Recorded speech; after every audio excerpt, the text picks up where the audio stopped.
만약 다가오는 7월 4일 미국 독립기념일에 전 세계 금융의 역사가 완전히 뒤바뀌는 서명이 이루어지고 수조 달러의 기관 자금이 암호화폐 시장으로 쏟아져 들어오는 합법적인 수문이 열린다면 여러분은 지금 당장 무엇을 준비하시겠습니까? 오늘 전해드릴 소식은 단순한 기대감이나 뜬구름 잡는 찌라시가 아닙니다. 미국 상원과 하원, 그리고 전통 거대 은행들과 암호화폐 최전선의 기업들이 사활을 걸고 부딪히고 있는 가장 현실적이고 날 것 그대로의 입법 전쟁, 바로 명확성 법안에 대한 모든 것을 낱낱이 파헤쳐 보겠습니다. 이 흐름을 이해하는 분들만이 다가올 거대한 부의 재편 과정에서 살아남아 압도적인 수익을 챙기실 수 있을 겁니다. 지금 미국 워싱턴에서는 암호화폐 산업의 명운을 건 치열한 수싸움이 벌어지고 있는데요. 핵심은 바로 명확성 법안입니다. 상원 마크업 절차가 바로 코앞으로 다가오면서 드디어 암호화폐 시장이 규제의 회색 지대를 벗어나 합법적인 테두리 안으로 들어오는 역사적인 분기점에 서게 되었습니다. 이것이 왜 중요하냐면요. 그동안 눈치만 보며 시장 진입을 망설이던 월스트리트의 거대 기관 자본들이 본격적으로 유입될 수 있는 강력한 인프라와 명분이 마침내 확립된다는 것을 의미하기 때문입니다. 미국은 이제 규제라는 족쇄를 풀고 전 세계 암호화폐 자본을 모두 빨아들이는 절대적인 중심지로 도약할 모든 준비를 마쳤다고 볼 수 있습니다. 그렇다면 구체적으로 언제 이 모든 것이 결정될까요? 버니 모레노 상원 의원이 무대 위에서 직접 밝힌 타임라인을 보면 우리의 심장을 아주 빠르게 뛰게 만듭니다. 다가오는 주에 상원에서 명확성 법안의 마크업을 진행할 예정인데요. 이 법안이 단순히 상원 하나만 통과하면 끝나는 것이 아닙니다. 관할권이 있는 여러 위원회의 내용을 아주 깔끔한 하나의 패키지로 병합해야 하는 복잡한 과정이 남아있다는 거죠. 모레노 의원의 계획에 따르면 5월에 상원 마크업을 통과시키고 6월 말까지 모든 위원회 작업을 마친 뒤 하원의 재투표를 거쳐 최종적으로 대통령의 책상 위에 올려놓는다는 겁니다. 그리고 7월 4일 미국 독립기념일에 맞춰 서명하여 법으로 공포하는 것이 목표라는 건데요. 물론 상원에서 법안 내용이 크게 수정될 것이기 때문에 하원으로 다시 돌아가 재투표를 해야 하는 까다로운 절차가 있습니다. 하지만 여기서 우리가 주목해야 할 아주 강력한 정치적 모멘텀이 있는데요. 바로 도널드 트럼프 대통령의 확고한 암호화폐 지지 입장입니다. 트럼프 대통령 덕분에 이 모든 과정이 엄청난 속도로 진전을 보이고 있다는 사실이 정치권 내부에서도 공식적으로 인정받고 있는 상황인 겁니다.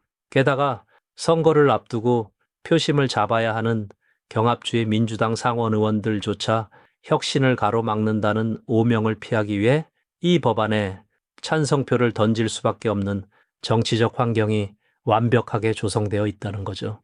그런데 이렇게 법안이 순조롭게 통과되도록 가만히 지켜볼 기득권 세력이 아니겠죠.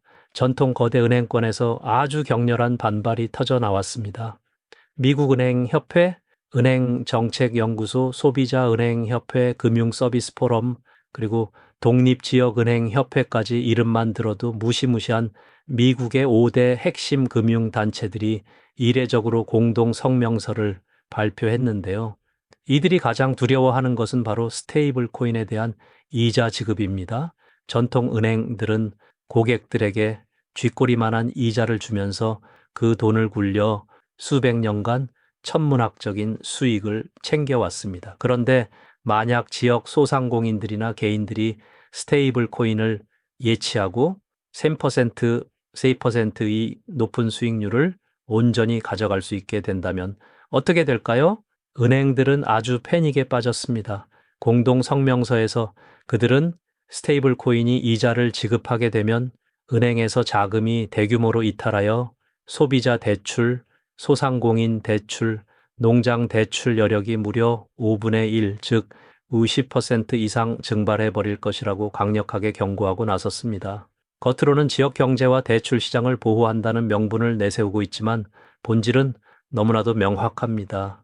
대중들에게 돌아가야 할 정당하고 높은 수익의 기회를 원천 차단하고 자신들의 견고한 금융 독점 체제와 막대한 이자 장사를 영원히 유지하겠다는 탐욕스러운 속내를 그대로 드러낸 것이라고 볼 수 있습니다. 이러한 극심한 갈등 상황 속에서 톰 틸리스 상원의원과 안젤라 올소브룩스 상원의원이 아주 절묘한 타협안을 제시했는데요. 타협안의 핵심은 은행, 예금이자와 직접적으로 유사한 형태의 스테이블 코인 보상은 금지하되 암호화폐 기업들이 제공할 수 있는 혁신적인 대체 보상 형태는 허용하겠다는 겁니다. 어떻게든 법안을 통과시키기 위한 현실적이고 치열한 고민의 결과물인 건데요. 틸리스 의원은 양측을 만족시킬 완벽한 법안을 찾다가 좋은 법안마저 망치는 우를 범하지 않기 위해 수개월간 양측의 의견을 조율했다라고 밝혔습니다. 그런데 여기서 아주 흥미로운 이 분열이 일어나기 시작합니다.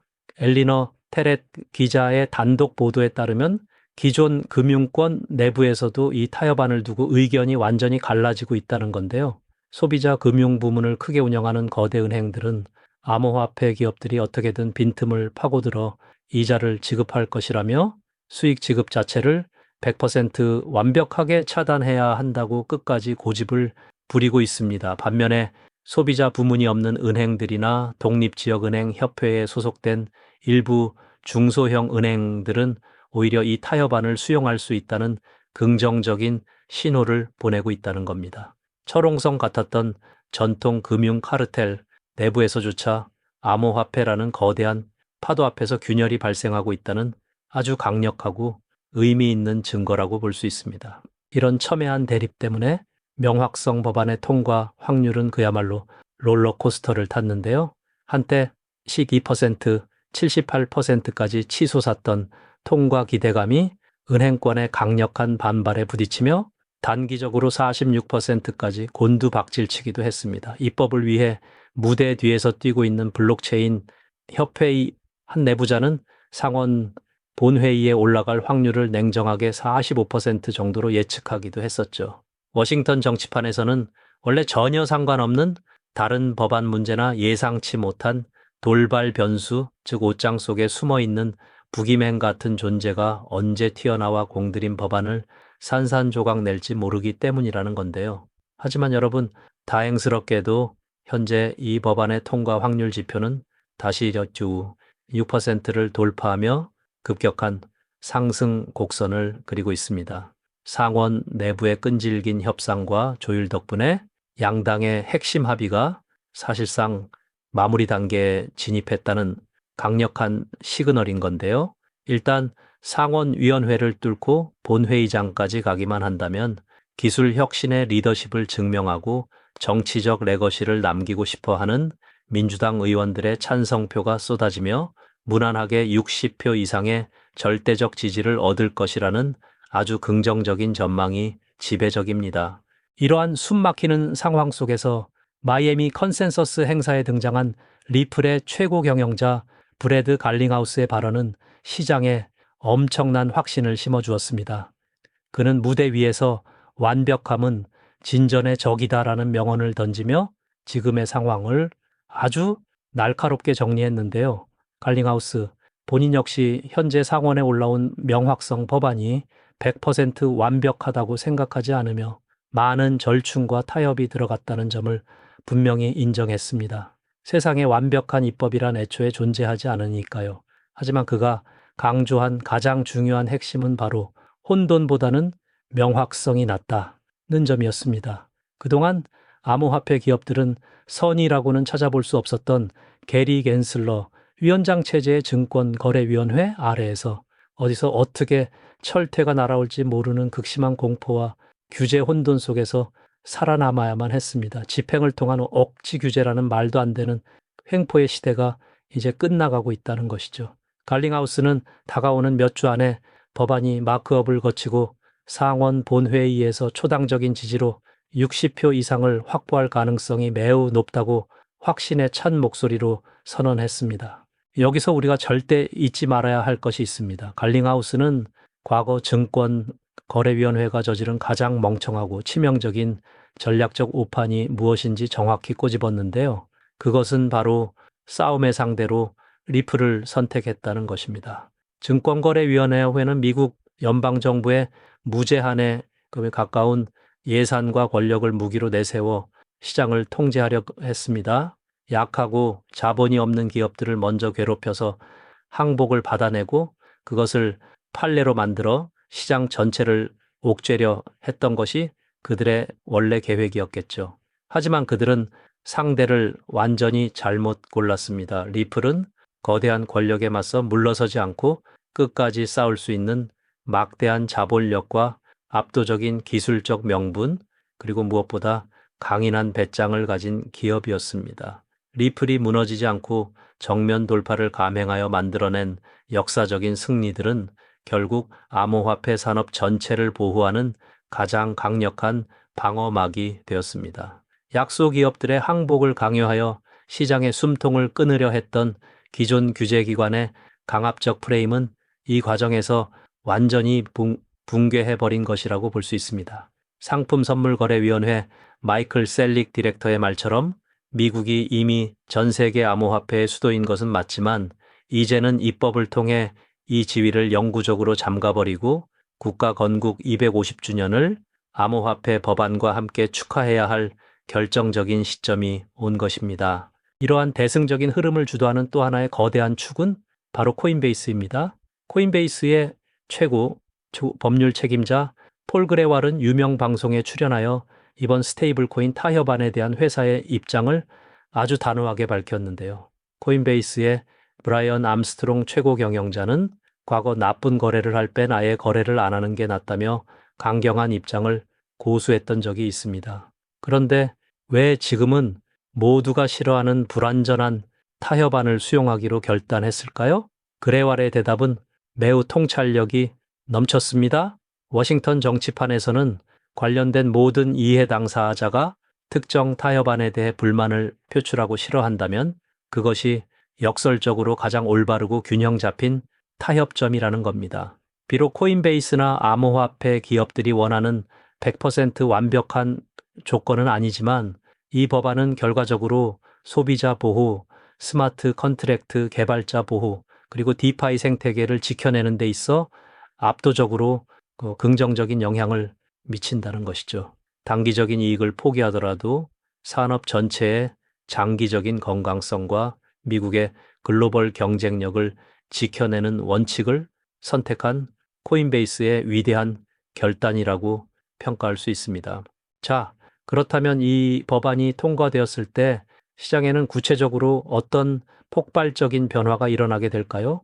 바로 실물 자산 토큰화의 거대한 플라이휠 이펙트, 즉 선순환의 폭발이 미국을 중심으로 시작된다는 것입니다. 작년에 이미 통과된 지니어스 법안을 시작으로 달러 기반의 자산들이 가장 안전하고 규제받는 스테이블 코인 형태로 온체인 상에 올라타기 시작했습니다. 이것은 그저 첫 번째 단계에 불과한데요. 명확성 법안이 통과되면은 증권거래위원회는 토큰화된 증권에 대한 명확한 룰을 제공하고 상품선물거래위원회에는 증권이 아닌 모든 자산에 대한 관할권을 명확히 가지게 됩니다. 이렇게 규제 리스크가 완벽하게 사라지면 주식, 부동산, 채권 등 미국의 거대한 전통 자산들이 모두 블록체인 위로 올라가 토큰화 될 것입니다. 그리고 이 안전하고 매력적인 미국 토큰화 자산을 사기 위해 전 세계의 투자 자금이 미국으로 블랙홀처럼 빨려 들어오게 되는 건데요. 첫 번째 거대한 물결이 미국 내에서 폭발하고 나면 그 다음에는 글로벌 자산들마저 모두 미국 시장으로 몰려드는 천문학적인 규모의 자금 대이동이 현실화되는 것입니다. 이제 결론을 맺겠습니다. 지금 상원에서 논의되고 있는 이 법안들과 규제 완화의 흐름은 그저 차트가 조금 오르고 내리는 단기적인 뉴스나 호재가 아닙니다. 글로벌 금융 시스템 전체의 코드를 다시 작성하는 구조적이고 영구적인 대전환의 순간인 건데요. 그동안 규제의 벽에 막혀 진입하지 못했던 전 세계의 메가뱅크들과 연기금, 국부펀드의 수조 달러 자금이 합법적으로 마음껏 쏟아져 들어올 수 있는 금융의 8차선 고속도로가 드디어 개통되기 직전인 겁니다. 우리는 지금 인터넷이 처음 보급되던 시기, 스마트폰이 처음 등장하던 시기와 정확히 동일한 폭발 직전의 초입에 서 있습니다. 이 엄청난 자본의 파도를 미리 읽고 핵심 블록체인 인프라와 그 중심에 있는 자산을 선점하는 사람만이 이번 사이클에서 인생을 바꾸는 불을 거머쥘 수 있을 것입니다. 망설일 시간이 없습니다. 다가올 7월 4일 그 역사적인 타임라인을 향해 지금 당장 여러분의 모든 투자적 집중과 통찰을 쏟아부어야만 할 때입니다.